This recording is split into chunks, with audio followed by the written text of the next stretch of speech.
Bonjour à tous, bienvenue dans cette nouvelle vidéo consacrée aux conférences de presse du MH370. On va parler aujourd'hui de la conférence du 17 mars 2014.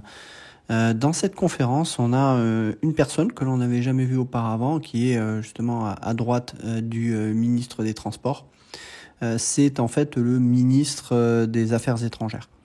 Voilà. Et on a bien entendu des habitués, à savoir le directeur de l'aviation civile et le directeur de la Malaysian Airlines. Donc on va commencer par écouter la déclaration complète du ministre des Transports et ensuite on va débriefer un petit peu tout ça avant de passer aux questions. Good evening, ladies and gentlemen, members of the media. Together with us present, we have the Honorable Dr. Sri Hishamuddin Tun Hussein, Minister of Defence, Acting Minister of Transport, the Honorable Dr. Hamza Zanuddin, Deputy Minister of Foreign Affairs Malaysia, Dr. Azharuddin Abdul Rahman, Director General, Department of Civil Aviation, Ahmad Jawhari Yahya, Chief Executive Officer, Malaysian Airline System. To start the session for the day, I hereby call upon the Honorable Minister of Transport to deliver his statement. Honorable Minister, if you please. Bismillahirrahmanirrahim. During the last 24 hours, the Prime Minister has spoken to the Prime Minister of Australia and the Premier of China. Malaysia's Ministry of Foreign Affairs has sent diplomatic notes to all countries involved in the search and rescue operation. This includes two groups.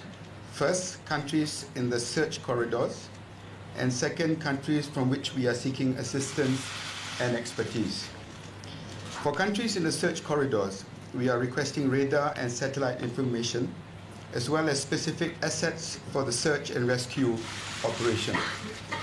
We are asking them to share their land, sea, and aerial search, also action plans, rescue action plans, with the Rescue Coordination Center here in Malaysia, so that we can coordinate the search effort. We have asked for regular updates, including daily reports on both search activities and details of any information required from Malaysia. We are not at liberty to reveal information from specific countries. As the coordinating authority, we are gathering all information as part of the ongoing search and rescue operation. Ladies and gentlemen, over the past 48 hours, Malaysia has been working on the diplomatic, technical, and logistical requirements of the search for MH370. The number of countries involved in the search and rescue operation has increased to 26. Malaysia continues to lead the overall coordination of the search effort. The southern corridor has been divided into two sections according to the International Civil Aviation Organization demarcation. These demarcations were agreed by the ICAO, of which Malaysia is a council member, before MH370 went missing. Australia and Indonesia have agreed to lead search and rescue operations in their respective regions as demarcated by ICAO. Today I can confirm that search and rescue operations in the northern and southern corridors have already begun. Countries including Malaysia, Australia, China, Indonesia, Kazakhstan have already initiated search and rescue operations. The Royal Malaysian Air Force and the Royal Malaysian Navy have deployed assets to the southern corridor. Two Malaysian ships have been deployed, the offshore patrol vessel KD Kelantan and KD Selangor. This deployment also includes a Superlynx helicopter, which can operate from either ship. Australia has already moved a P-3 Orion aircraft to the region of Cocos and Christmas Islands, and today the Prime Minister of Australia confirmed that Australia will send an additional two P-3 Orion and a C-130 Hercules. A US P-8 Poseidon aircraft will be traveling to Perth today to help with the search. Malaysia has been working with international investigators and aviation authorities since day one. Yesterday, experts from Civil Aviation Administration of China joined the investigation team. Today, officials from the French Office of Investigations and Analysis for the Safety of Civil Aviation also joined the team. These authorities are working with Malaysian Airlines and the DCA to refine data that can help with the search. On Saturday, 8th of March, the Royal Malaysian Police started investigations into all crew members on board MH370, including the pilot and co-pilot, as well as all ground staff handling the aircraft. On Sunday, 9th March, police officers visited the homes of the pilot and the co-pilot. Officers also spoke to the family members of the pilot and the co-pilot. Police visited the homes of the pilot and co-pilot again on Saturday, the 15th of March. The pilot's flight simulator was taken from his house with the assistance of his family. The simulator was reassembled at the police headquarters. At this point, I would like to stress that Malaysia has been cooperating with the FBI, Interpol, and other relevant international law enforcement authorities since day one.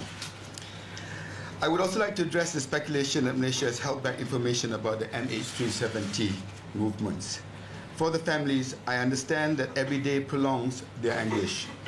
I understand because Malaysia too is missing its sons and daughters. There were 50 Malaysians on board the plane. Our priority has always been to find the aircraft.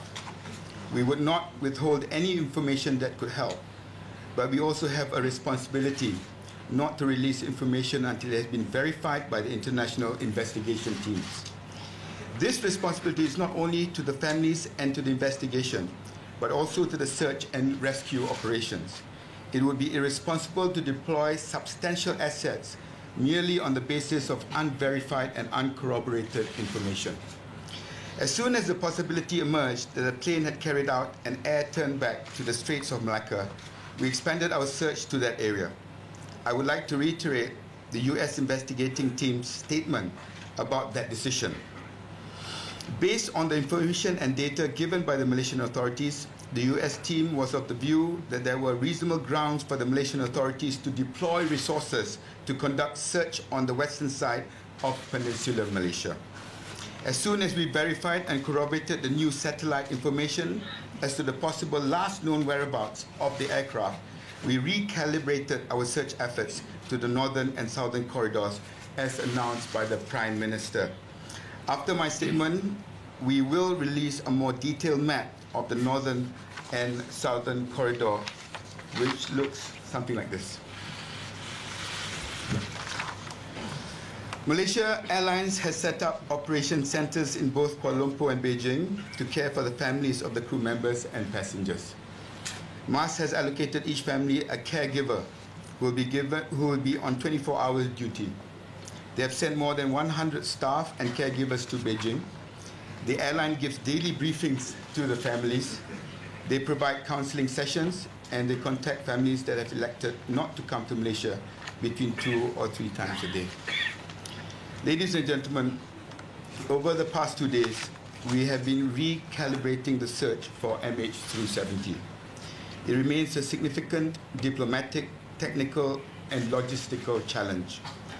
Malaysia is encouraged by the progress made during such a short period of time, and we are grateful for the response by the heads of governments that we have spoken to, all of whom have expressed a commitment of assistance. With support from our many international partners, this new phase of the search is underway. Assets are being deployed, and search and rescue operations have begun. And I wish to thank our partners from around the world for their continued support. Thank you. Alors on commence avec la déclaration, donc on parle surtout des efforts diplomatiques, hein. C'est pour ça que le ministre des Affaires étrangères est aussi présent pour répondre à d'éventuelles questions sur le sujet. Donc voilà, le thème c'est les efforts diplomatiques. Donc on commence avec le fait qu'il y ait donc des pays qui sont concernés par les 2 corridors, à savoir le corridor nord et le corridor sud. La Malaisie a demandé des assistances et des demandes d'experts également pour ces 2 corridors. Et, ils ont demandé également les données radars et satellites à plusieurs pays et également des moyens de recherche et de sauvetage à des pays, parce que forcément on s'éloigne de la Malaisie, donc ça demande des navires, comme j'ai dit dans une précédente vidéo, qui soient taillés pour la haute mer. Voilà, et ça, c'est pas tous les pays qui en ont. Et le but, c'est déjà de coordonner l'effort de recherche. Et ça, c'est extrêmement important. C'est de savoir, avant d'avoir des navires et de les envoyer, il faut déjà savoir où on les envoie. et comment on répartit les zones de recherche en fonction des navires que l'on a et comment on optimise également ces moyens-là. C'est-à-dire qu'il y a des zones qu'on va peut-être privilégier à des avions, d'autres à certains navires. Donc il faut coordonner ces moyens, il faut vraiment comprendre ça. Ensuite, on sait que maintenant, il y a 26 pays qui sont concernés par les opérations de recherche. Alors là, forcément, ça s'étend parce qu'on a un couloir sud, mais on a aussi un couloir nord où là, il y a plus de pays. Donc forcément, il y a davantage de pays qui sont inclus dans ces recherches-là. Voilà. Ce qu'il explique également, ça c'est intéressant de l'expliquer, c'est que le couloir sud a été divisé en 2 parties, selon les règles de l'aviation civile internationale. Et que donc on a l'Australie et l'Indonésie qui vont mener les opérations de recherche dans leurs zones respectives. Alors de quoi on parle? En fait, on parle de ce que l'on appelle des SRR, des Search Rescue Regions. Ces Search Rescue Regions, vous avez une carte qui est ici, vous imaginez bien que si on a un arc qui est dans la zone de l'Australie, qui est immense, c'est l'Australie qui a vraiment la plus grosse zone, et bien le 6e arc, en fait, il s'étend plus au nord jusqu'à la zone en fait de l'Indonésie, la zone SRR Indonésia. Donc c'est pour ça que on parle de ces zones respectives basées sur l'OACI. Voilà. Alors ce ne sont pas des eaux territoriales, ce sont vraiment des zones qui vont au-delà des eaux territoriales de façon à ce qu'on puisse définir en fonction de tel ou tel endroit quel pays va devoir gérer des opérations de recherche. Voilà. Et c'est pour ça qu'on verra plus tard que l'Australie va prendre le lead en fait de la coordination des moyens parce que ça concerne sa région en fait de recherche et de sauvetage. Voilà. Ça c'est quand même intéressant de comprendre également cet aspect réglementaire.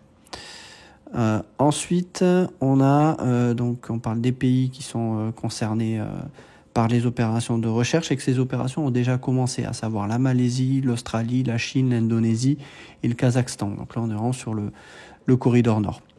Ce que dit également le ministre, c'est qu'il confirme que la Royal Malaysian Navy a déjà déployé 2 navires, qui sont des navires, on va les présenter un petit peu. Donc on a le cadet Kelantan, et dans la même classe, on a le cadet Selangor. Et qu'il y a également un Super Lynx, un hélicoptère, qui a été déployé pour opérer sur ces 2 navires. Donc vous avez des images de ces 2 navires. Donc ce sont des navires qui sont taillés en fait pour la haute mer. Ce sont des navires de la classe Kedah qui sont entrés en service, c'est intéressant de le savoir, en 2010. Donc ils sont tout neufs. Et donc ce sont des navires qui ont été fabriqués par un fabricant allemand. Donc des navires qui sont taillés pour faire ce genre de recherche, ou du moins pour rechercher des débris. On n'est pas sur des navires taillés pour rechercher et détecter une balise de détresse. Ça, faut bien le comprendre également. Ce qu'il annonce également, c'est que l'Australie a déjà déplacé un P3 Orion, c'est l'avion que vous avez en image là. C'est un avion de patrouille maritime américain, qui est très efficace pour la patrouille maritime, c'est l'équivalent un peu de l'Atlantique français. Ils ont déployé donc un P3 sur les îles Coco et les îles Christmas.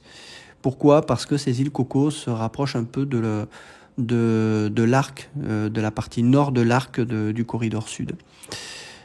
Et qu'ils vont envoyer également 2 P3 supplémentaires et un C-130 Hercule. Alors, le C-130 Hercule, c'est un avion de patrouille, qui est un avion de transport, qui n'est pas vraiment un avion de patrouille maritime, mais qui dans certains cas peut être utilisé pour la recherche en mer. Voilà, c'est un avion qui a quand même une autonomie assez grande, donc il peut très bien faire le boulot de recherche visuelle de débris sur l'océan. Ça, il peut faire ça très bien. On a également le P8 américain Poseidon qui va se déplacer à Perth ce jour-là pour aider les recherches. Alors le P8, c'est le remplaçant du P3. C'est un Boeing 737 qui est modifié pour la patrouille maritime et donc c'est vraiment le dernier cri en matière de recherche maritime. Ensuite, le ministre dit que il a travaillé avec les enquêteurs internationaux dès le premier jour et que depuis la veille, depuis le 16 mars, les experts de l'aviation civile chinoise sont arrivés en Malaisie. On sait également qu'au 17 mars, donc ce jour même, des officiels du BEA français sont arrivés en Malaisie. À savoir, on sait que c'est Jean-Paul Troidec, puisque ça avait été filmé son arrivée en Malaisie, donc on peut retrouver cette info-là. Et le but du BEA est d'aider à affiner les données pour aider à définir la zone de recherche. Pourquoi le BEA est impliqué là? C'est que la Malaisie a demandé à la France de bénéficier de son expertise, notamment avec la France Rio-Paris. Là, on rentre réellement dans des recherches en mer, en haute mer, et le BEA a une expertise là-dessus. Ensuite, au 8 mars, donc le lendemain de la disparition, ce qu'annonce le ministre, c'est que la police a déjà commencé des investigations sur le pilote et le copilote, ainsi que sur le personnel au sol.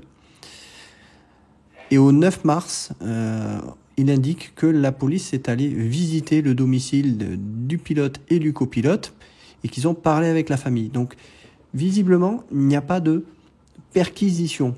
Le simulateur n'a pas été saisi à ce moment-là. Il n'y a peut-être pas suffisamment d'éléments pour pouvoir incriminer le commandant de bord, donc ils n'avaient peut-être pas jugé utile lors de cette première visite d'aller plus loin.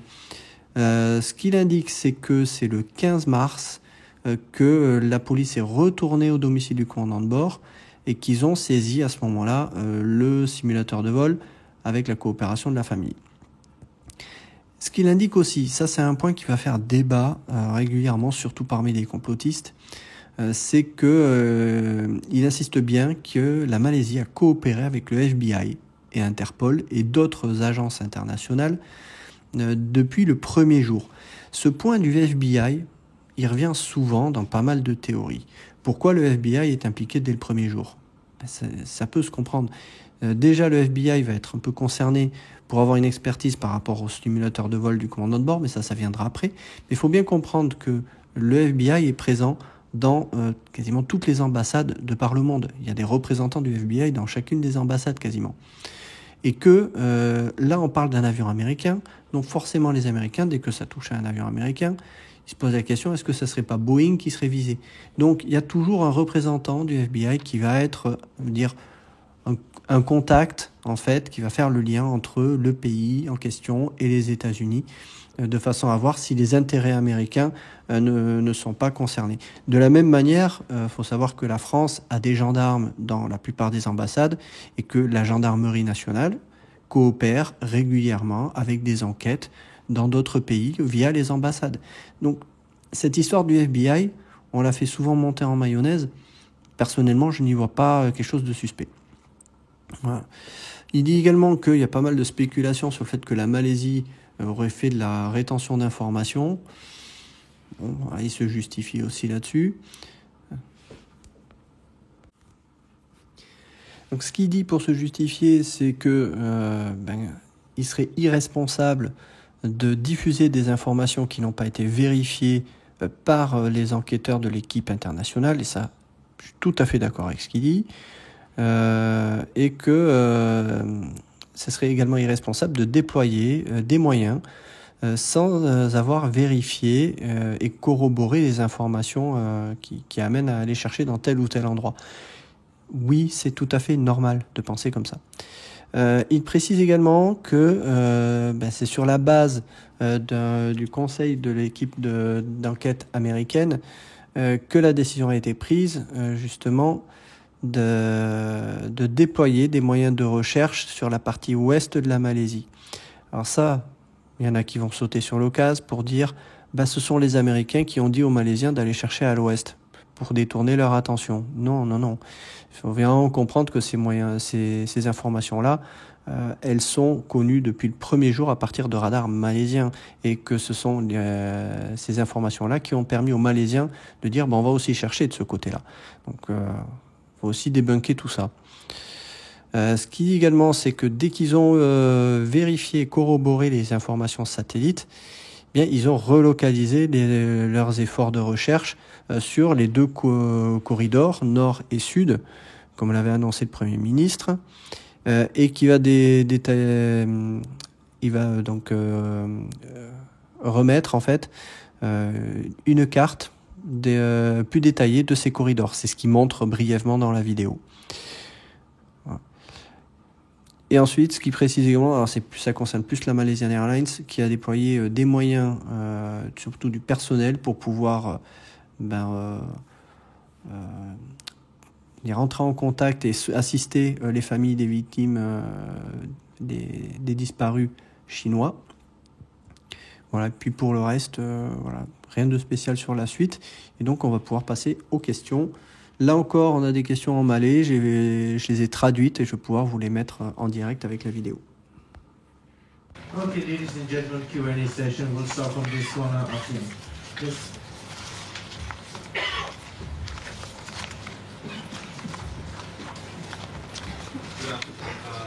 Good afternoon. Thank you for RDM Corridor. Okay, I got two questions here. First question is, setakat ni berapa buah negara di kedua koridor pencarian itu yang telah respon kepada nota diplomasi yang kita hantar?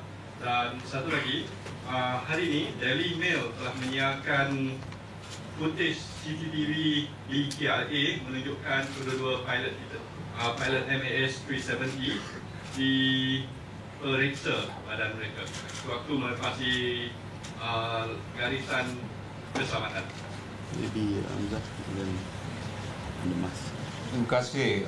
Soalan pertama tadi, bila kita menghantar diplomatic notes kepada negara-negara yang terlibat dalam dua-dua koridor tersebut, kita baru menghantar pagi tadi secara verbal daripada 14 negara yang kita hantar.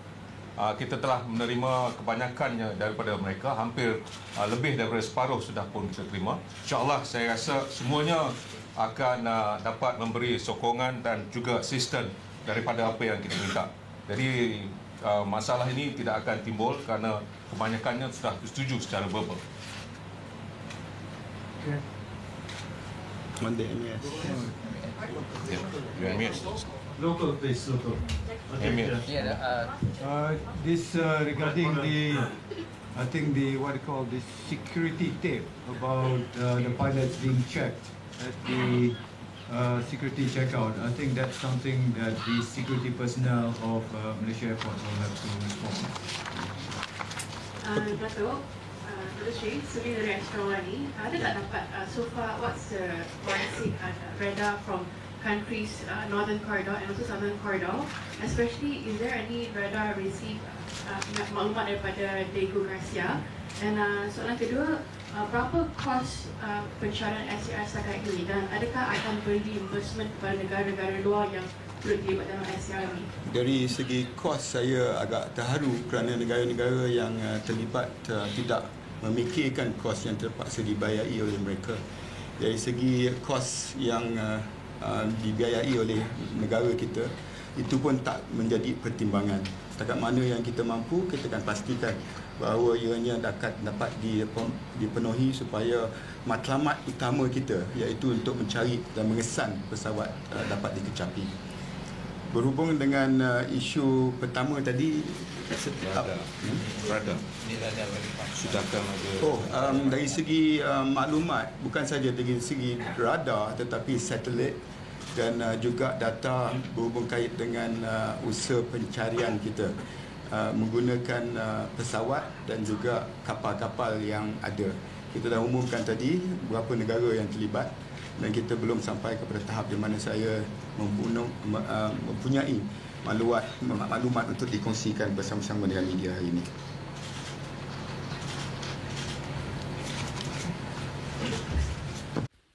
Pour la première question en malais, donc comme vous avez la traduction, donc c'est surtout une question de savoir comment la Malaisie a contacté un peu les différents intervenants et différents pays, et que pour l'instant, la réponse c'est qu'ils ont reçu les réponses de la moitié de ces pays, mais qu'ils ont reçu des accords verbalement. Voilà. Ensuite, sur une question sur le coût des opérations de recherche, c'est très difficile d'estimer les coûts de ces recherches-là au départ, parce qu'on a affaire surtout à des matériels militaires, donc estimer le coût de déplacement d'un navire militaire, c'est pas forcément évident dans ce genre de cas. Voilà, et puis on peut passer à la suite, rien de spécial sur ces premières questions.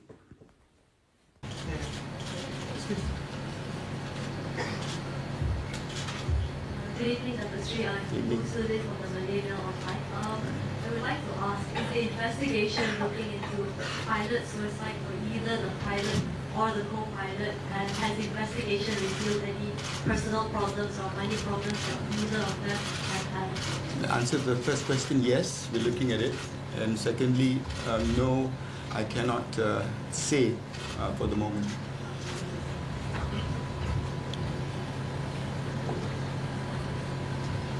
Please pass the mic to the back first. Thank you. Sri Azmal from Victory. Can you update us on the investigation?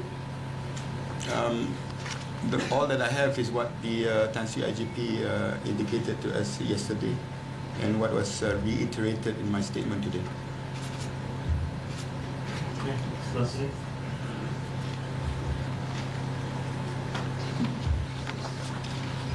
No, gentleman here. No.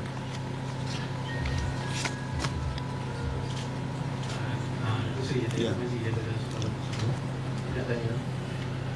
kita tahu, Radar Tentera telah mengesan satu plot yang buat exemplar pada hari Sabtu pagi itu. Dan kita tahu Radar Tentera ini penting untuk kesan sebuah pergerakan negara sebab menjaga keselamatan negara.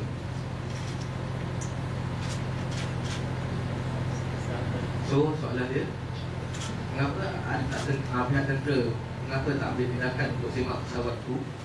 Dan jika tiada, ada tak tindakan kepada pegawai tentera yang tugas pada hari kejadian? Pertamanya, maklumat daripada radar tentera saya dah menyatakan sebelum ini sensitif. Tetapi dalam kes ini kita ketepikan kepentingan keselamatan negara kerana untuk membantu mencari pesawat berkenaan. Dan hanya apabila maklumat itu dapat dikorporasikan dengan sah oleh agensi-agensi antarabangsa seperti FAA, NTSB, MAIB also. Hanya apabila itu telah pun disahkan, ianya dimaklumkan kepada orang ramai. Dari segi tindakan tentera, apabila maklumat itu diperolehi, telah pun dinyatakan oleh pihak Panglima Tentera Udara bahawa mereka pada ketika itu tidak menganggapkan kapal terbang pesawat itu sebagai hostile. Kerana daripada bernama Tok Sri Ahmad Zahari, saya nak tanya, ada maklumat mengatakan pilot lain dan dijadualkan menerbangkan MH370 tapi tukar kepada Kapten Zahari pada tahun akhir. Adakah ini betul dan jika ya, kenapa dan siapa? Dan Kapten Zahari juga dikatakan telah menjalani latihan penerbangan tanpa signal. Adakah di bawah pencarian mas dan apa keperluannya? Itu tak betul. Dia sebenarnya di roster seperti yang jadual.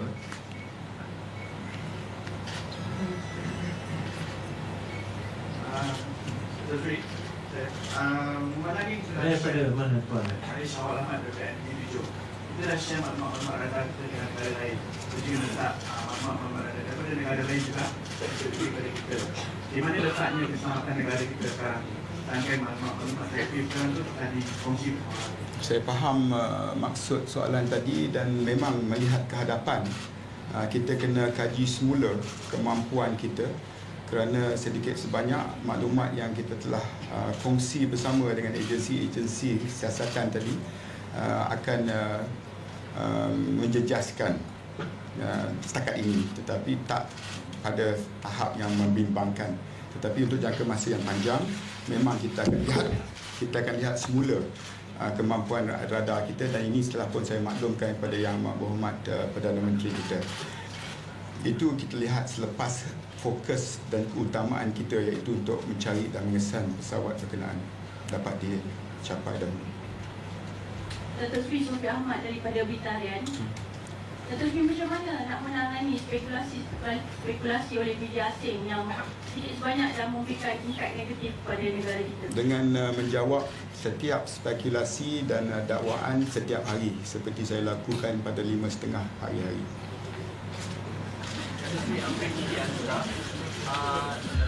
Mungkin pesawat berkenaan semalam dia kata berkenaan tidak membawa barang-barang kaku yang mungkin diletupkan oleh. adakah pesawat berkenaan membawa barangan yang berharga atau bernilai yang memungkinkan disabotaj, dan kenapa PDRM mengambil masa yang lama untuk menyiasat simulator di rumah Captain Bali? Okay, mengenai kargo, kita ada muatan mangosteen pergi ke negeri China. Kalau nak itu boleh kata konten banyak dalam, kalau tak silap dalam 3 ke 4 tan mangosteen. Dari segi PDRM, kalau tak salah saya, Tan Sri IGP semalam telah pun menjawab bahawa peringkat awal tidak merasakan bahawa ada keperluan, tetapi dengan pendedahan terbaru di bahawa ACAS dan juga transponder telah dengan sengajanya ditutup, maka mereka kena lihat semula evidence yang ada.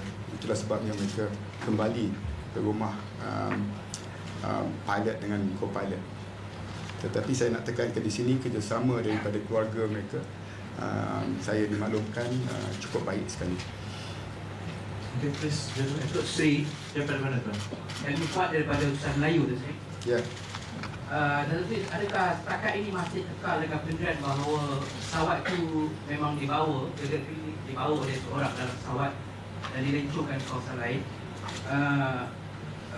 Berbanding dengan ada teori lain bahawa ada pihak lain itu mungkin dikontrol secara remote, bukan oleh pilot sendiri. Mungkin ada unsur-unsur yang lain. Dari segi remote, saya rasa tak mungkin. Ataupun radar hijack sebagainya. Itu saya rasa pun tak mungkin. Tetapi kalau sekiranya ada bukti dan maklumat yang boleh kita verify, ianya mesti disiasat. Keduanya, saya boleh mengesahkan bahawa ia terpaksa. Kita lihat dari segi fakta-fakta yang sedia ada, bukan saja daripada satu sumber, tetapi daripada pihak tentera, daripada BCA, disahkan oleh FAA dan juga NTSB. Maka apa yang diumumkan dan dimaklumkan oleh Yang Berhormat Perdana Menteri, itulah merupakan apa yang kita pegang hari ini untuk melihat kepada operasi kita. Yes, please. Datuk Sri, Kedah Kita dan dalam pernyataan yang dikeluarkan hari ini oleh MOD, aset PLDM dan PGM diterapkan ke koridor selatan. Ya. Adakah koridor selatan, barangkali kosong berada dalam lingkungan koridor selatan? Tidak, dua-dua koridor itu merupakan tumpuan kita. Tetapi di selatan, koridor di sebelah selatan itu tidak mempunyai banyak negara yang terlibat. Sebab itu data daripada satelit, daripada radar yang kita dapat kerjasama daripada Amerika dan juga Australia merupakan sesuatu yang mungkin menjadi tumpuan hari ini. Tidak bermakna bahawa kita tidak mempunyai fokus yang sama kepada koridor di sebelah utara.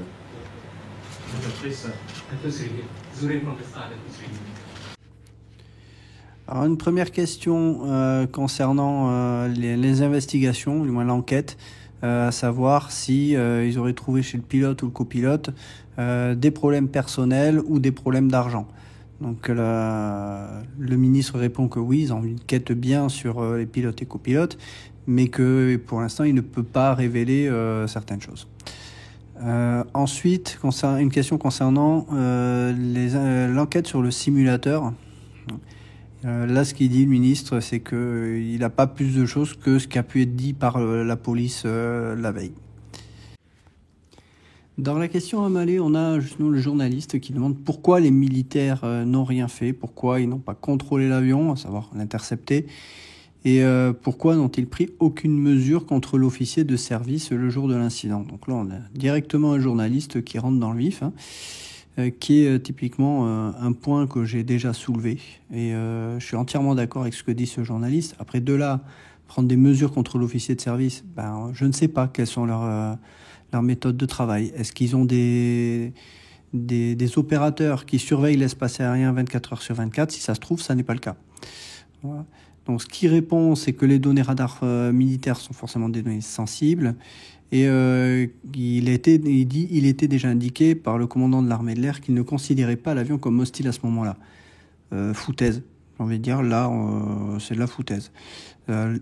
Clairement, un avion pour lequel on n'a pas de transpondeur, on ne peut pas considérer que c'est un avion qui n'est pas hostile. Alors, toutes ces classifications d'hostile, il faut savoir un petit peu à quoi ça s'est référé. Je ne vais pas rentrer dans le détail ici parce que sinon on va faire un cours sur ce qui est de la classification des avions. Mais en l'occurrence, un avion qu'on n'a pas identifié, on ne peut pas le classifier, savoir s'il est ami, hostile ou autre. Donc là, clairement, on noie le poisson. En gros, on botte en touche pour ne pas dire que l'armée s'est loupée sur ce cas-là, ce qui est vrai. Voilà. Une question concernant un journaliste qui dit qu'apparemment il y aurait des informations indiquant qu'un autre pilote était prévu de voler sur le MH370 mais qu'il a été remplacé à la dernière minute par Zahari Hamacha. Il demande si c'est vrai et pourquoi. Voilà. Il y a eu beaucoup de choses qui ont été dites. Il y a des rumeurs qui ont été dites comme quoi le commandant de bord avait demandé à voler sur ce vol. D'autres, ou comme ici, on dit qu'il a été programmé à la dernière minute. Non, il était tout simplement programmé comme prévu sur ce vol. Et c'est la réponse du ministre dans ce sens. Un journaliste qui dit comme quoi ils avaient partagé des informations avec d'autres pays et qui s'inquiètent de la sécurité du pays. Ça peut se comprendre. Ce que répond le ministre, il dit qu'en effet, les informations ont été partagées avec différentes agences et que ça soulève quand même certaines divulgations de secrets militaires. Et ce qu'il dit, on va revoir nos capacités radar, mais ce n'est pas leur objectif prioritaire pour l'instant. Mais en effet, ils vont revoir leurs capacités radar et environ 1 an après la disparition, ils vont remettre à plat leur dispositif de surveillance aérienne et notamment commander de nouveaux radars. Ensuite, une question d'un journaliste, comment faire face aux spéculations des médias étrangers qui ont un impact négatif sur notre pays ? Ce que répond le ministre, et je suis d'accord avec ce qu'il dit, et c'est ce qu'ils font. Là-dessus, je ne peux que le défendre, en répondant à chaque spéculation et allégation chaque jour comme il le fait. Voilà. Et force est de constater que c'est la bonne façon de faire, mais c'est des choses qui vont être reprochées aux autorités. Alors qu'ils ont tout à fait raison de répondre, mais avec les éléments dont ils disposent. Une question concernant l'avion, savoir s'il transportait des objets de valeur. En ce qui concerne le fret, on parle du chargement de mangoustan. En grosse quantité, entre 3 et 4 tonnes. Voilà. Ce qui est tout à fait normal. Le transpondeur a été délibérément coupé, c'est pourquoi ils sont retournés à la maison du pilote avec le copilote, mais il souligne ici la coopération des familles. Voilà. Donc là, il explique à nouveau pourquoi ils sont allés voir les familles. On poursuit les questions, toujours en Malais. Un journaliste qui demande si la position officielle, on va dire, est-elle toujours maintenue que l'avion a été détourné par quelqu'un ? Et il explique que d'autres théories commencent à émerger, notamment sur le fait que l'avion aurait pu être contrôlé à distance et non par le pilote. La réponse, c'est, en ce qui concerne le contrôle à distance, il ne pense pas que ça soit possible. C'est ce que je pense aussi. J'en ai d'ailleurs consacré une partie dans mon ouvrage pour parler en détail de cet aspect technique et très franchement, moi non plus, je n'y crois pas du tout. Il demande ensuite s'il n'y a pas eu un détournement. Alors, il faut se méfier de la traduction ici. Détournement de radar ou quelque chose comme ça. Je ne sais pas trop quelle est la question. Ce qu'il dit, c'est que ça n'est pas possible. Ce qu'il veut, c'est examiner les faits qui sont disponibles, non seulement d'une source, mais aussi de l'armée, de l'aviation civile, et qui doivent être confirmés par la FAA et le NTSB. Donc, ils sont quand même prudents dans les informations qu'ils analysent avant de prendre des décisions, ce qui me paraît raisonnable. Donc, à ce niveau-là, j'ai pas grand-chose à leur reprocher au niveau pour les Malaisiens sur les débuts de l'enquête.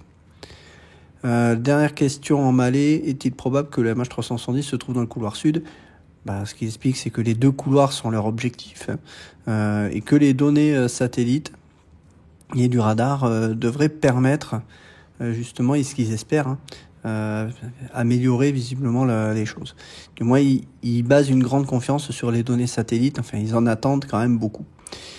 Ce qui n'est pas surprenant, à ce moment-là, ils n'ont pas grand-chose, donc ils sont bien obligés de faire avec ça. Voilà, mais les 2 couloirs sont leur objectif et autant le nord que le sud, les 2 sont à l'heure actuelle, à la date de cette conférence, mais ils ne sont pas en mesure de définir lequel est plus probable.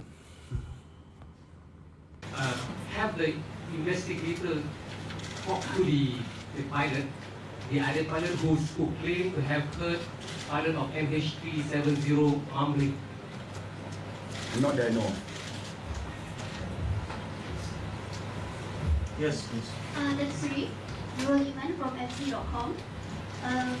Can you, since the radar is said to be switched off between the airspace of Vietnam and also Malaysia, how often do the pilot and co-pilot travel the Beijing-KL route? And then is the simulator with the captain, is there such a route programmed into the simulator, the home sim?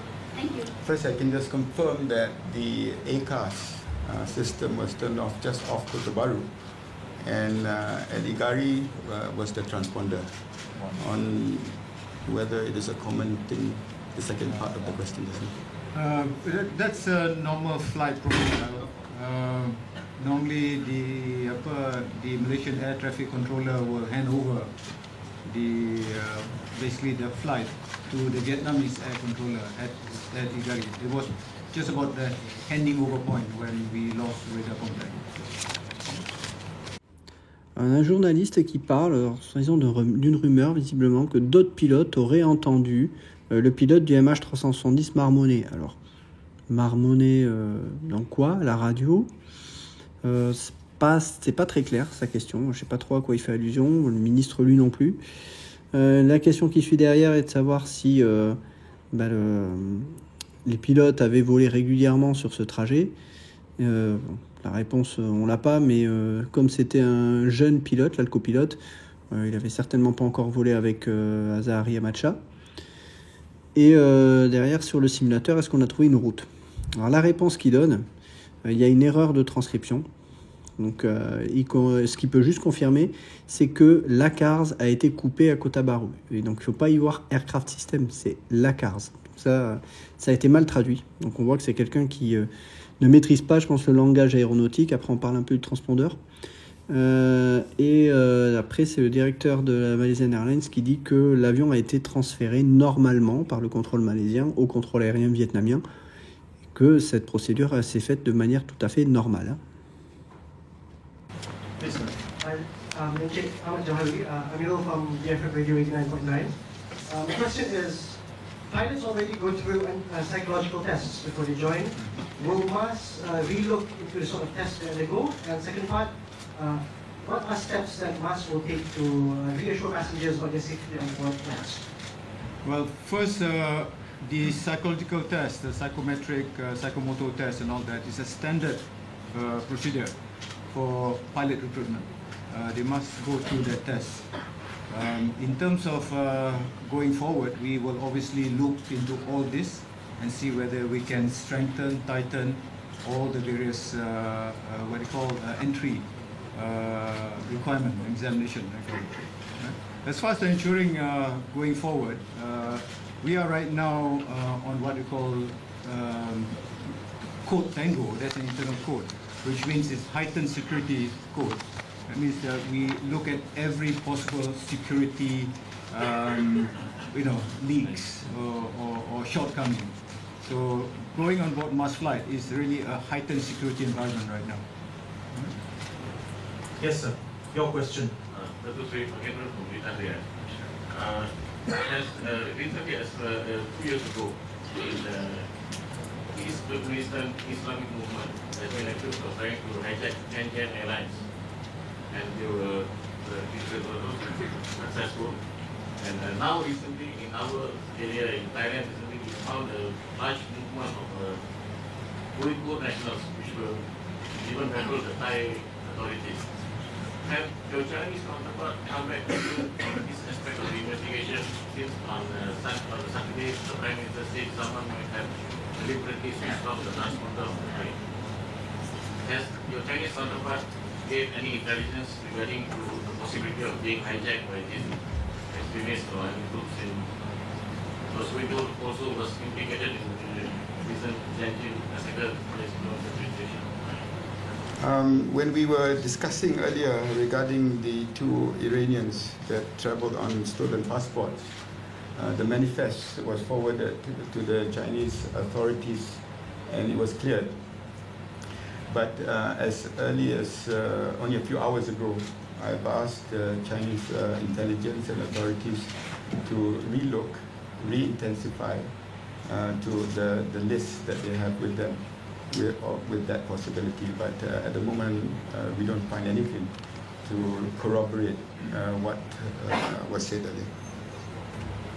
Okay, sir. Hi. Yes, sir. This is Anshuman from Reuters. Hi.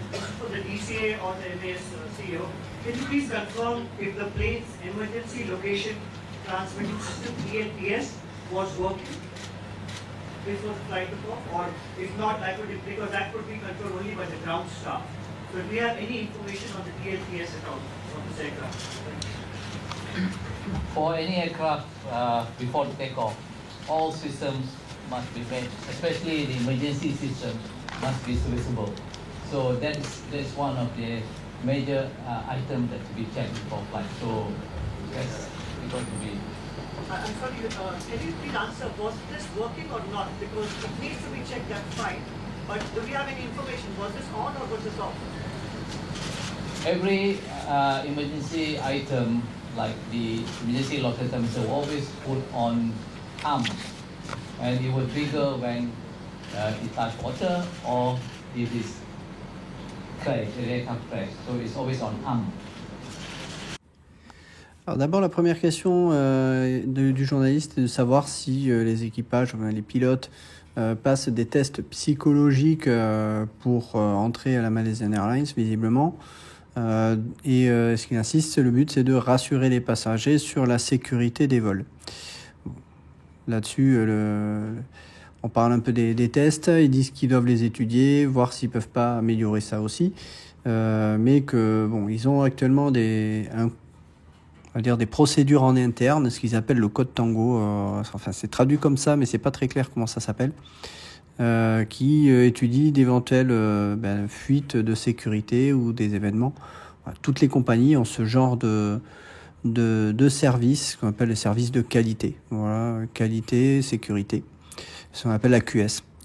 Voilà. La question qui suit, alors, elle n'est pas notée comme claire. Moi, j'arrive à comprendre que le journaliste demande si justement il n'y aurait pas un hijack, donc une prise de contrôle de l'avion, un détournement. Ce qu'il explique, c'est que le manifeste a été transmis aux autorités chinoises. Il parle juste avant, ça ce n'est pas mis dans le transcript. Il parle justement des deux Iraniens avec les faux passeports. Ça n'apparaît pas dans le transcript.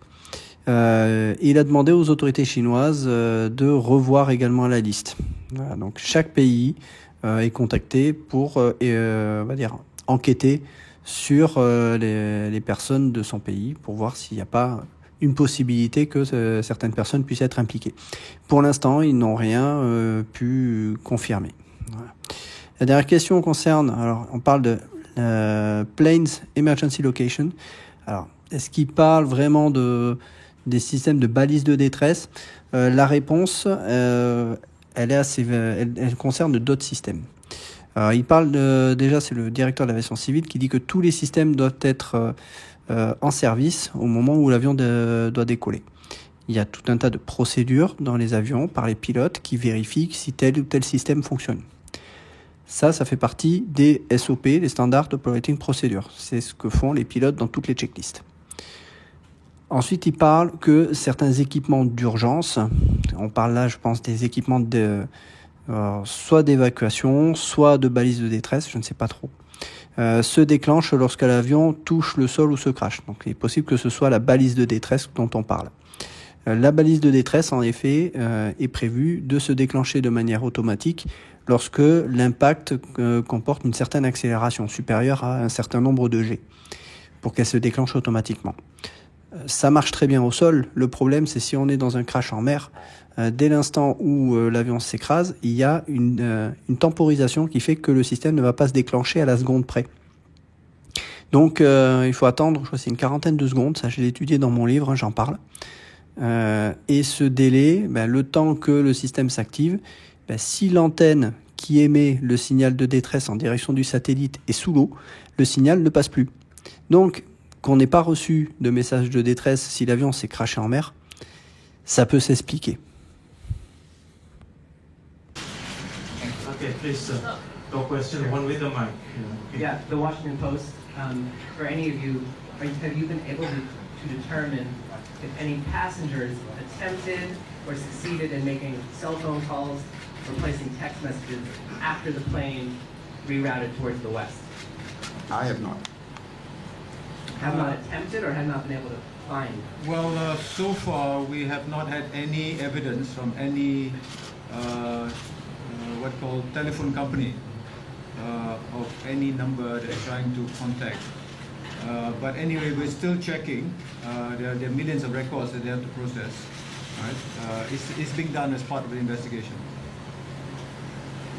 Okay, yes sir, your question please. Jim Reed from the BBC. There's been some speculation that some of the people on the passenger manifest, other than members of the crew, may have had training in flight simulation in some way, or may have been aerospace engineers. Can you try to say true to that, if that's a likely inquiry?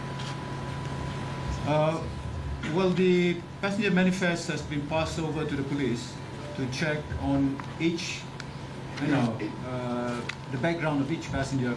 We know the background of the crew, but we are checking. The police is doing investigation on the background of passengers. Yes, sir. D'abord, un journaliste qui demande si ils ont essayé de voir si des passagers n'ont pas essayé d'utiliser leur téléphone pour soit envoyer des appels ou envoyer des messages après que l'avion se soit dirigé vers l'ouest. C'est pas précisé dans le transcript, mais on arrive à comprendre, c'est après que l'avion soit déplacé vers l'ouest. Ce qu'il indique, c'est que ils n'ont pas de preuves de ça pour l'instant, mais qu'ils doivent vérifier. En fait, ils vont vérifier visiblement, mais trop tard. Donc, ils vont vérifier pour l'équipage. C'est pour ça qu'on aura le téléphone portable du copilote qui a borné à Penang, parce qu'on avait vérifié ça. Mais par contre, pour les passagers, visiblement, ils s'y sont pris trop tard. Ils ne l'ont pas fait tout de suite. C'est ce qui peut expliquer le fait qu'on n'ait pas de preuves si des passagers ont essayé d'envoyer des messages. À savoir que via l'internet de passagers, vu que le SATCOM a été coupé, il n'y a plus de message internet qui passe depuis l'avion. La question qui suit, alors la question n'est pas claire, mais on arrive à comprendre, on entend parler d'un ingénieur aéronautique. Alors cet ingénieur aéronautique, je suppose, je n'arrive pas à comprendre complètement la question, mais je suppose que l'on parle de cet ingénieur aéronautique qui aurait travaillé dans une boîte d'aviation privée, de jet d'affaires. Et donc on commence à avoir des rumeurs par rapport à cette personne. Une personne qui, soit dit en passant, aurait été assise sous le SATCOM, ce qui fait que certains en ont déduit que cette personne avait des compétences peut-être pour pouvoir hacker le SATCOM et couper l'antenne satellite. J'en ai parlé en détail dans mon livre. Je n'y crois pas du tout à cette possibilité parce que le SATCOM, l'antenne est située au-dessus du plafond. Donc ça n'est pas quelque chose qui est accessible, même à distance, comme ça. Je n'y crois pas du tout. Même si on accède au SATCOM, accéder à tout un tas de systèmes qui ont été coupés sur le Boeing 777, c'est totalement illusoire. Pour moi, ce n'est pas du tout atteignable. Bref, ça c'est un autre sujet. Donc ce qu'il explique, c'est qu'ils connaissent le background de l'équipage, mais que la police doit investiguer les passagers. Alors, le background de l'équipage, il faut aussi quand même qu'il soit investigué, mais l'équipage fait aussi partie des personnes investiguées par la police. John Sparks from Channel 4 News in the UK. Do you believe that the person who said, all right, good night, from the cockpit was the pilot or co-pilot? Initial investigation indicated it was the co-pilot who basically spoke the last time it was recorded on tape. Do you have a recording of that? The recording is with air traffic control. And what have you found? Have you analyzed it for stress? That is part of our investigation. Okay. We cannot reveal. Right. Okay, thank you. Please. La question du journaliste est de savoir si la personne que l'on entend dans le dernier échange radio qui dit « All right, good night », alors la transcription n'est pas encore exacte, elle sera corrigée plus tard, si c'est bien le pilote ou le copilote. La réponse est que l'enquête initiale indique que ça serait le copilote qui aurait parlé en dernier. Alors j'ai mis en rouge, pourquoi ? Parce qu'en fait on va se rendre compte que ça n'est pas le cas. ça n'est pas le copilote, parce qu'à ce moment-là, les dialogues radio n'ont pas été fait écouter aux familles. Et c'est les familles qui vont confirmer derrière que ça n'est pas le copilote, mais que c'est bien le commandant de bord qui parle. Ils demandent s'ils ont un enregistrement de ça. Bien sûr, oui, c'est enregistré par le contrôle aérien. Toutes les communications radio sont enregistrées par les centres de contrôle. Hein. C'est une obligation, les enregistrements radar, les enregistrements radio, de façon à pouvoir faire une étude exhaustive dès l'instant où il y a un incident. Hein. Ça, c'est réglementaire. Et ils demandent ensuite si, dans l'analyse, est-ce qu'ils ont détecté du stress dans l'analyse de l'enregistrement audio, ce à quoi ils répondent qu'ils ne peuvent pas révéler encore ça. Hi, so I'm going to need you to be very specific here. Can you tell us what time was the ACARS disabled and what time is the pilots, as you say, co-pilot's communication to the air control tower which says, all right, good night. What time is this, what is the time for these both events? Can you be specific, please? Okay, the ACAS, last ACAS transmission was 107. Okay, we don't know when the ACAS was switched off after that. It was supposed to transmit 30 minutes from there, another transmission, but that transmission did not come true. That was the very last transmission of the ACAS, 107. When it got switched off, anytime between then to the next 30 minutes. Okay.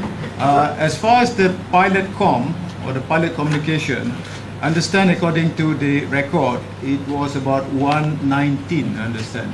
I can confirm that it's 119 when we got the last transmission from the cockpit that says all right, good night, 119. But how do you know then that this because so Mr. Minister, yesterday you said that the ACAS was disabled, before the pilots say all right, good night to the control tower. Isn't that the means that whoever is at the cockpit is misleading the control tower and saying? No, I think they're going to the realm of speculation. Okay. So can you confirm? At least confirm that, sir. No, I don't think we want to go down that route, because what I said yesterday were based on facts that have been corroborated and verified. Okay, next question, please, sir. Là, on a un journaliste qui met le doigt sur un point extrêmement important. C'est quelque chose que j'avais fait remarquer dans mon enquête. Et là, la question qu'il pose, c'est pas comme on lit dans le transcript Aircast, c'est la CARS, en fait, c'est mal traduit encore par quelqu'un qui ne connaît pas l'aviation, visiblement. Il demande quelle est l'heure précise au moment où la CARS a été déconnectée, enfin désactivée, et l'heure précise de la dernière communication radio du pilote. Là, le journaliste, il touche du doigt quelque chose qui est extrêmement important. Les réponses que l'on a, dernière transmission à CARS à 1h07. Ce que précise le directeur de la Malaysian Airlines, et son explication, elle se comprend. Il dit, on ne sait pas à quel moment la CARS a été coupée après ça. On sait que c'est la dernière communication, mais combien de temps après elle a été coupée, on ne le sait pas.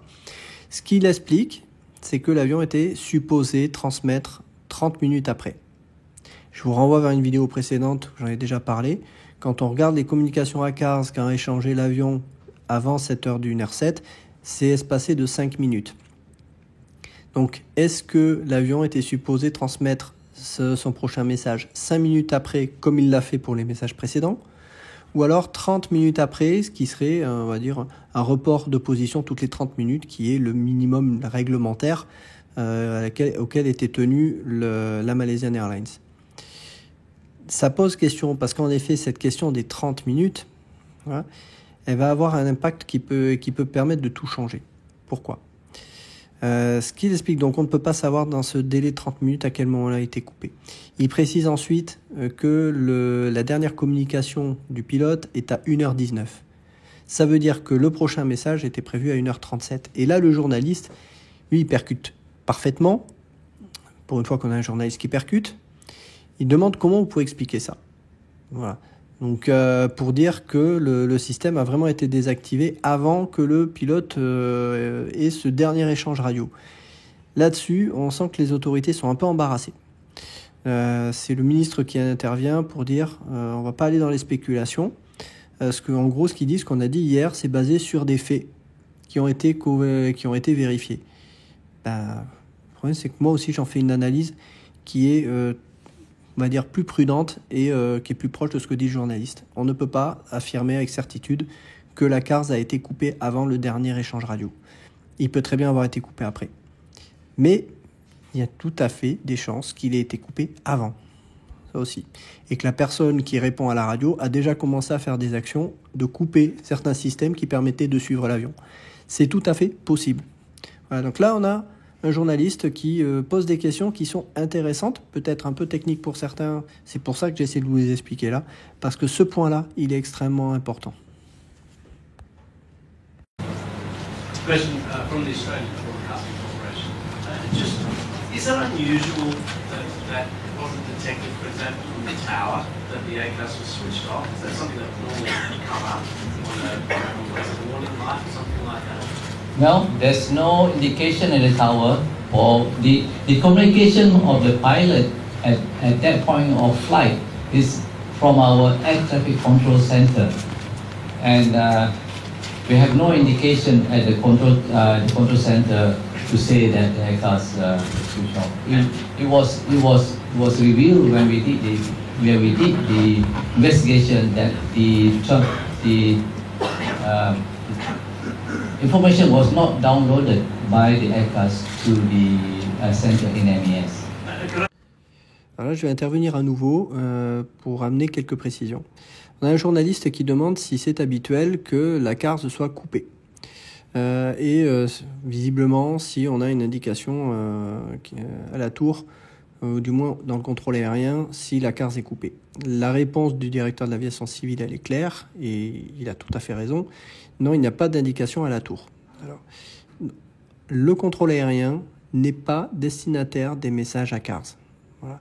Il y a bien entendu des systèmes qui permettent de se connecter pour échanger des messages, notamment lors de traversées océaniques. Ça s'appelle la DSC. C'est une connexion qui passe par satellite et qui envoie des messages de position qui sont relayés au contrôle aérien parce que à ces endroits-là, le contrôle aérien n'a pas de radar. Donc c'est l'avion qui envoie automatiquement sa position via le système ADS-C qui transite par satellite. Mais en l'occurrence ici, tout ce qui est message à CARS de position et tout ça, le contrôle aérien ne reçoit jamais ces messages-là.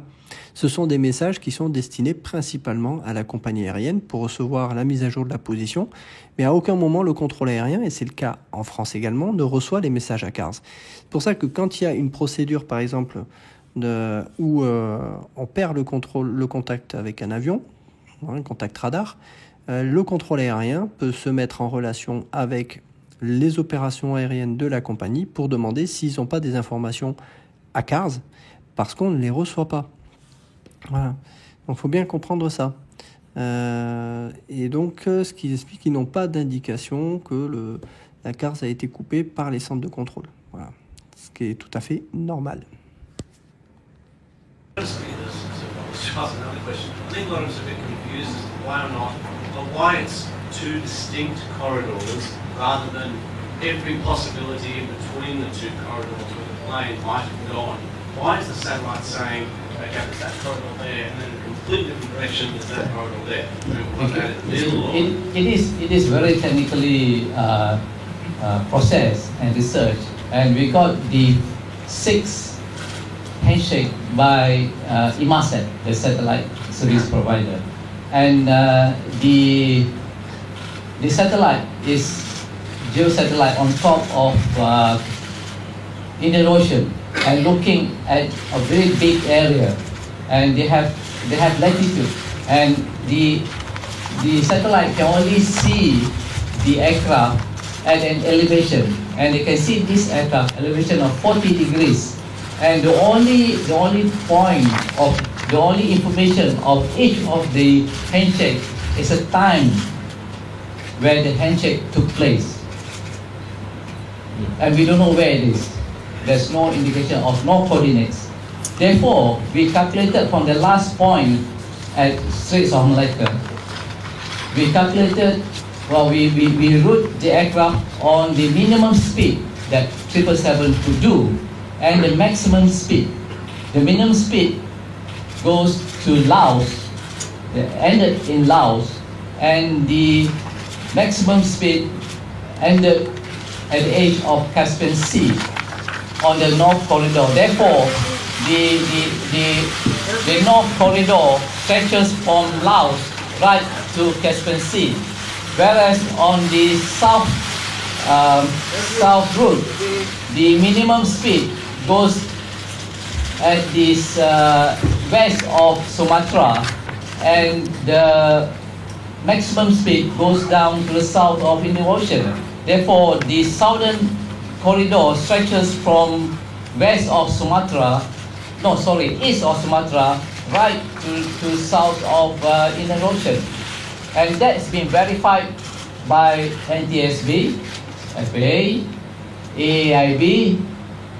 The Chinese talked to us today, and we showed to them. They agree with the findings, and the French is already here, and we're going to talk to them tomorrow and show them what we have done. As you can appreciate, the area is concerned is huge. And what we've been doing since the Prime Minister announced it a few days ago is try and narrow this.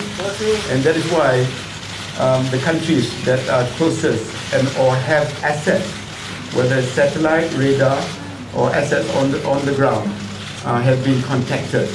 This is actually to reduce the area that we are looking at the moment. Alors on va amener quelques précisions quand même. La question du journaliste, visiblement, il a du mal à comprendre pourquoi on cherche sur 2 corridors. Je ne jette pas la pierre, hein. C'est suffisamment technique pour ne pas lui reprocher. Ce qui vient derrière comme explication, c'est très intéressant. Parce qu'on a enfin des explications qui sont plus techniques de la part du directeur de l'aviation civile. Ce qu'il explique, c'est que c'est un processus et des études qui sont très techniques. Il dit qu'ils ont bien 6, alors c'est pas précisé dans le transcript, s'ils n'ont pas bien compris, c'est des handshakes. Donc c'est 6 communications, en fait, lots de communications qui viennent du fournisseur de services satellite. Que le satellite est un satellite géostationnaire qui est situé au milieu de l'océan Indien, enfin au-dessus de l'océan Indien, et qui surveille une zone, il couvre une zone relativement importante. Voilà.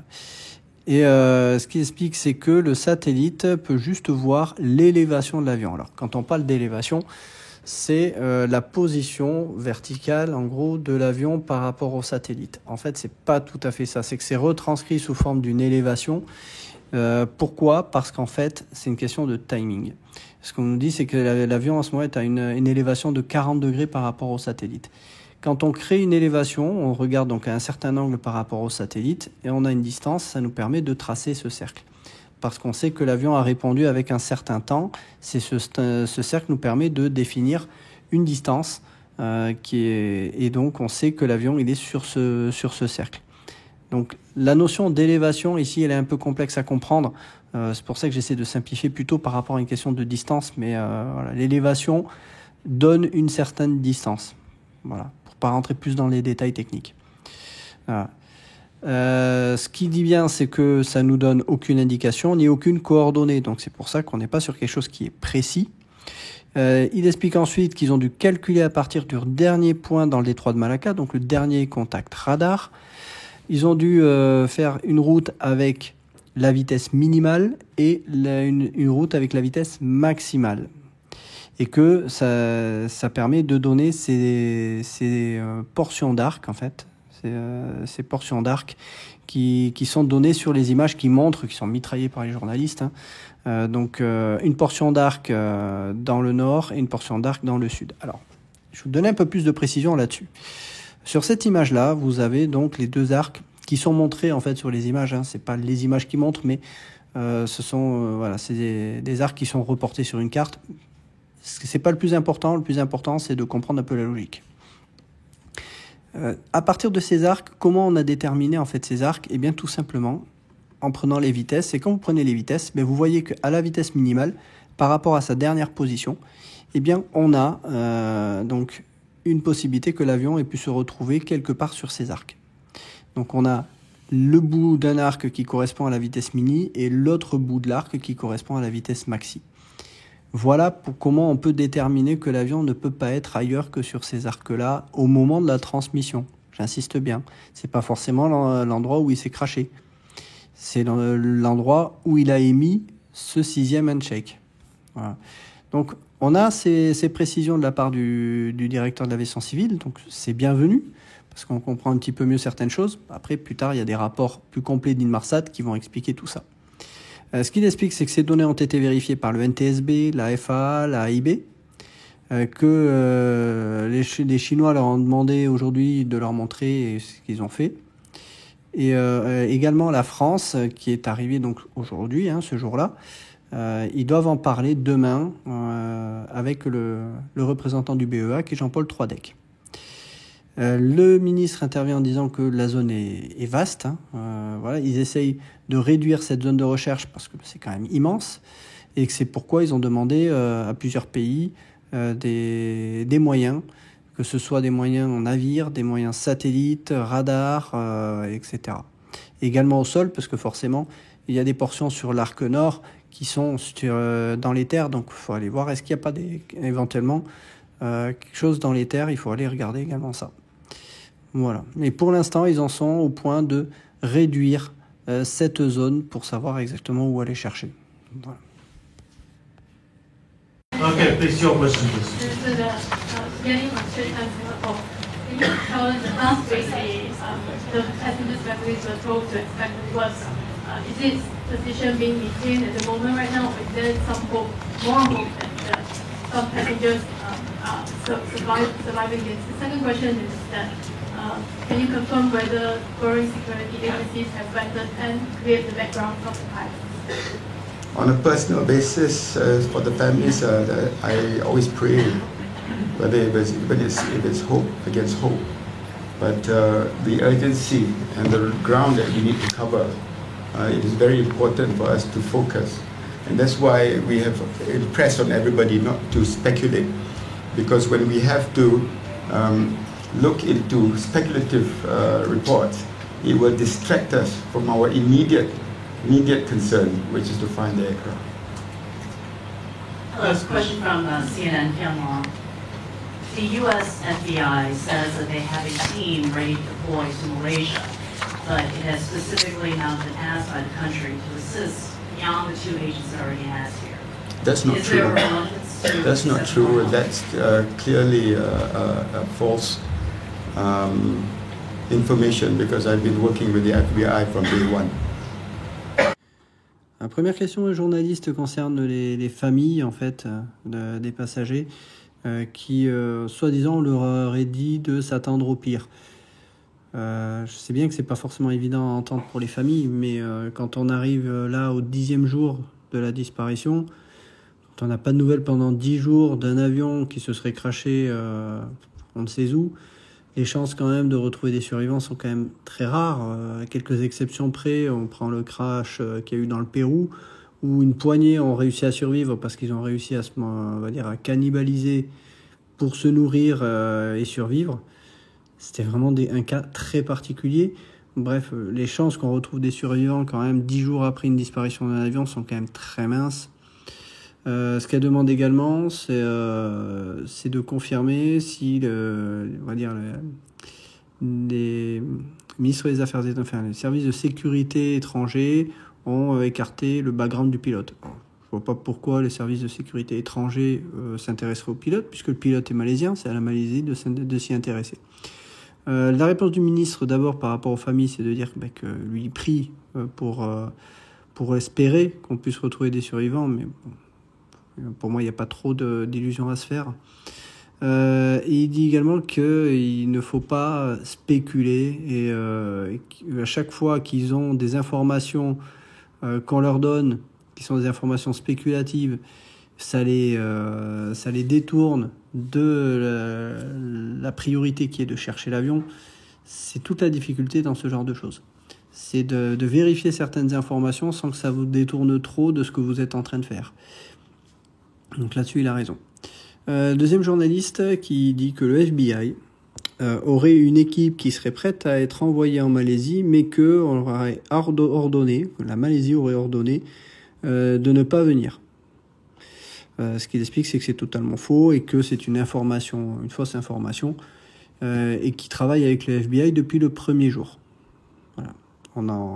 Donc, il confirme ce genre de choses. Après, certains ont monté tout ça en mayonnaise en disant le FBI, depuis le premier jour, c'est louche. Bah non, il le cache pas. Voilà. Il le cache pas et c'est tout à fait normal qu'il travaille avec le FBI. Hein.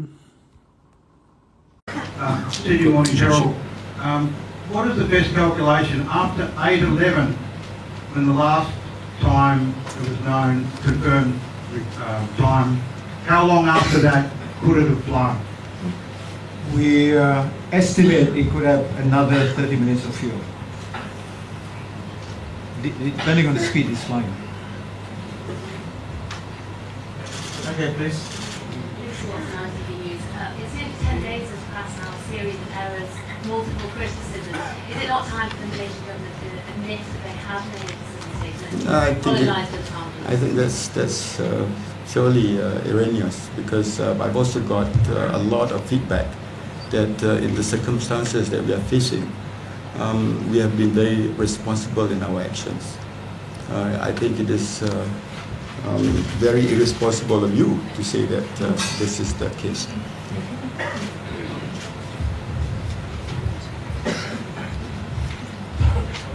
Good evening, gentlemen. You're live on Sky News from London. A couple of questions for you, if I may. There's a report that this flight was on a commercial flight corridor of 5,000 feet. Can you confirm that? And do you have any hope whatsoever that this plane could still be intact, or do you not know? Well, as far as the report at 5,000 feet, we're not aware of that report. I think it's something that the investigation team has to look into. It doesn't come from us. It doesn't come from us. The fact that there are no distress signals, there are no ransom notes, there are no parties claiming to be responsible, there's always hope. Yes, please, your question, sir. Ensuite, on a une question d'un journaliste qui demande, après l'heure de 8h11, c'est-à-dire le dernier message envers le satellite, combien de temps l'avion, au bout de combien de temps l'avion aurait dû répondre. La réponse dit qu'il se base sur un calcul où ils estiment que l'avion pourrait avoir encore 30 minutes de carburant à ce moment-là. Tout dépend de sa vitesse de vol. Bon, c'est très vague, mais au moins déjà c'est bien précisé qu'à cette heure-là, on sait que l'avion a très bien pu continuer à voler encore, que c'est pas une heure de crash. Question suivante d'une journaliste, alors qui n'est pas complète dans la transcription. Ce qu'on arrive un petit peu à comprendre, c'est que la journaliste semble porter un peu de certaines accusations envers la façon dont le gouvernement malaisien a géré cette affaire. Ce qu'il explique, c'est que le ministre, pour se défendre, c'est que ce qu'il dit est totalement faux. Enfin, ce que dit la journaliste est totalement faux. Et qu'ils ont été très responsables dans leurs actions. Et à la fin, il y a une petite erreur dans le transcript. Il dit, il pense que ça serait irresponsable de ne pas reconnaître ça de la part de la journaliste. Et non responsable. Voilà, donc, petite erreur dans le transcript. Question suivante. Il y aurait soi-disant des rapports montrant que l'avion aurait volé sur un couloir commercial, donc une route aérienne visiblement, à 5000 pieds. La journaliste demande s'il on peut confirmer ça. Et deuxième question, c'est ça n'est pas forcément très importante. La réponse, ils ne sont pas au courant qu'il y a un rapport qui dit que l'avion aurait très bien pu voler à 5000 pieds. Alors, d'où vient cette information des journalistes ? On ne sait pas trop. On retrouve, oui, dans le rapport qui a été publié plusieurs années plus tard sur la détection radar du radar 3D, que l'avion serait descendu en dessous de 5000 pieds. Mais j'explique que c'est totalement impossible. Parce que la vitesse de descente est totalement en incohérence avec un 777. Moi, je pense qu'il y a une défaillance dans la détection à ce moment-là, que le radar, en fait, il ne détecte pas la bonne chose à la bonne altitude. Un problème de calibration, certainement. Mais cette info de 5000 pieds, je ne sais pas d'où elle sort à ce moment-là. Ce qu'ils expliquent, c'est que ça ne vient pas d'eux.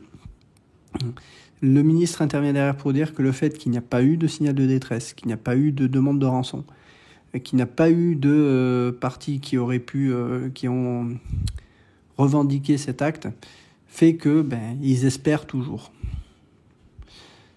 Je pense que l'espoir est quand même à ce moment-là, 10 jours après. Je comprends, ils n'ont pas envie de décevoir les familles, mais l'espoir est quand même très très mince à ce niveau-là. Andrew Stevens, CNN. It's been more than 48 hours now since that simulator was taken by police and investigated. What have you found out so far? When the time comes, the chief of police will report that to the media. When will that be, sir? I'll check with him. 2 days. I'll check with him. Seth Jones, CBS News. Just to follow up on 2 points others have raised. So, one question: the working knowledge is that it was the co-pilot who said, "All right, good night." And then the other question: it seems that this ACAR system could have been switched off between 107 and 137, but that communication came at 119. So, is it possible the ACAR system was switched off after that communication with the controller? We don't know when the ACAR system was switched off. All we know is the last transmission, and we did not receive the next transmission. Okay? A lot has been, I guess a lot has been made that that came after that system had been switched off. That the pilot or someone in the cockpit communicating this "all right, good night" message came after the system had been switched off. Well, like I said, the invention team is looking at all possibilities because they have to go through and run through the proper simulation of the cockpit. And that is why I think we need to focus on finding the aircraft. The quicker we get to the black box, those questions will be answered. I think we'll have one more question. One last question, please. Your question. I'm from Xinhua News Agency. At this moment, most of Chinese people are becoming increasingly anxious about this incident, but the search and rescue and investigations move slowly. So has Malaysia's government ever thought about using any social networkings and social media to help with establishing more effective and efficient way of communication with Chinese people? Because some applications like Weibo and WeChat, it covers a number of 750 million population in China. And would it assist you with this, actually? Yes, it would, and that's why I'm on Weibo myself. Secondly, I've been on CCTV, and that has been beamed across the world. And the feedback that I've got is very positive in trying to and understand and appreciate what the families are going through. I've always said that whatever we do, we have to think of what the families are going through. That is why we have to be very responsible in coming out with the statements, and they must be verified and corroborated. Because at the end of the day, if they are not and found to be false, the people that are going to suffer most are those very families that you are trying to protect. Thank you. Thank you, ladies and gentlemen, members of the media. Alors d'abord, on a une question d'un journaliste qui n'est pas très claire, qui concerne visiblement l'enquête de police. Donc le ministre dit que c'est le chef de la police qui répondra plutôt facilement à ça. Question suivante, concernant qui a réellement dit le good night, copilote ou le pilote.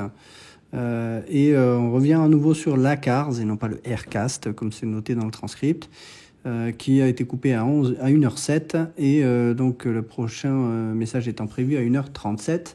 Mais le dernier alors c'est dit communication radar, non en fait c'est la communication radio qui est à 1h19. Et donc il pose la question, est-il possible que l'ACARS ait été coupé après la dernière commission avec la tour de contrôle? Alors, ce n'est pas une tour de contrôle, c'est un centre de contrôle. Désolé, je suis un peu tatillon.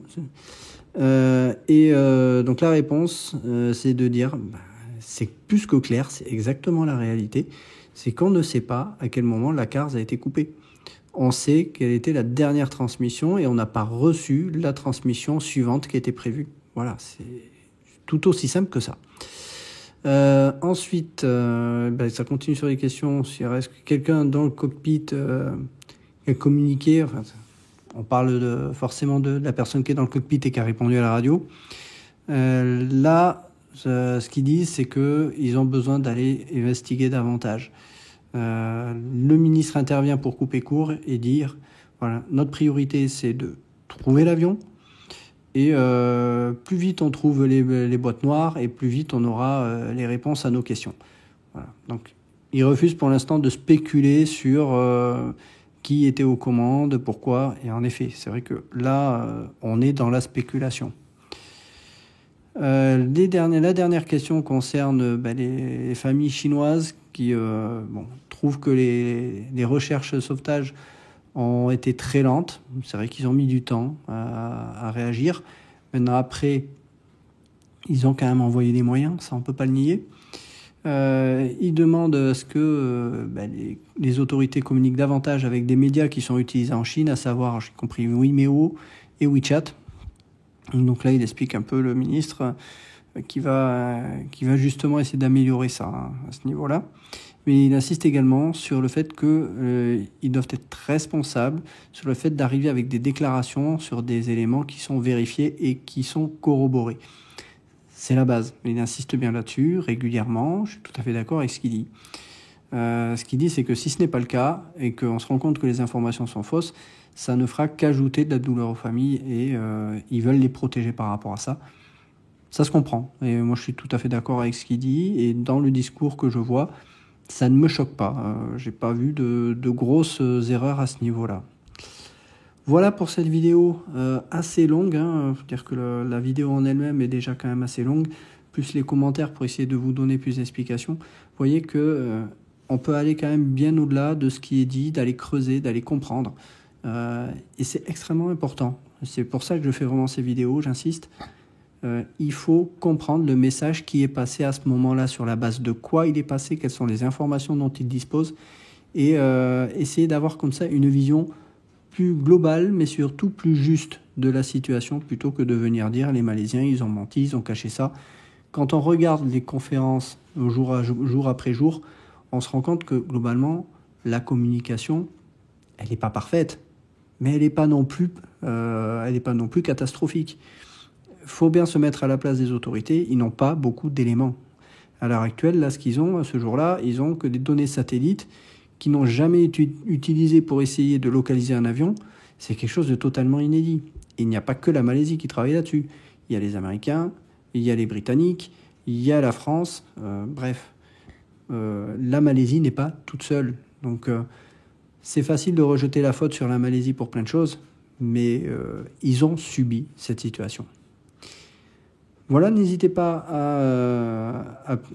à liker cette vidéo. Le but, c'est que ces vidéos, elles puissent quand même être connues, donc n'hésitez pas à les liker pour qu'elles soient un peu plus visibles et que davantage de personnes se rendent compte un peu par eux-mêmes de ce qui s'est réellement dit au jour le jour.